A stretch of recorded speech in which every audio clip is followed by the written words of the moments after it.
Tunaendelea na simulizi yetu ya kusisimua sehemu ya 22, shangazi mchawi. Baada ya baba mdogo kumalizika kumwagiwa ule unga na kupewa yale masharti magumu, akirudia uchawi atakufa pale pale, na baba mdogo akakubali masharti yale, akaambiwa haya tayari nenda. Baba mdogo akatoka mbio akaondoka zake, akamrudia shangazi, anamwambia shangazi, sikiliza, sihitaji uwe mchawi tena. Kwa hiyo kuanzia sasa hivi nataka nikufanye kama nilivyomfanya mwenzako, unasemaje?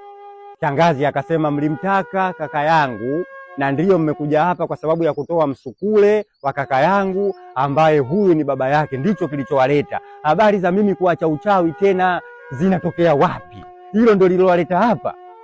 Mganga akasema, kazi yangu usinifundishe, siwezi kubakiza uchafu. Mizari umeweza kutoa watu wengi kuwaondoa duniani na ukaweka misukule ndani mingi, na kuambia kitu kimoja, unataka ama utaki? Shangazi akasema, mimi bwana, kuondoka kwenye uchawi kitu ambacho hakiwezekani.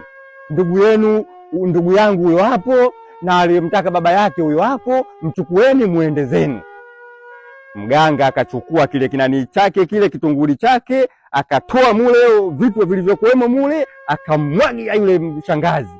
Shangazi ghafla upande mmoja, mguu, mkono wote namuona kusimama hawezi shangazi, mpaka chini kila kitaka kunyanyuka shangazi hawezi. Alafu namuona mkono umepinda kabisa shangazi, namuona ameparalyze.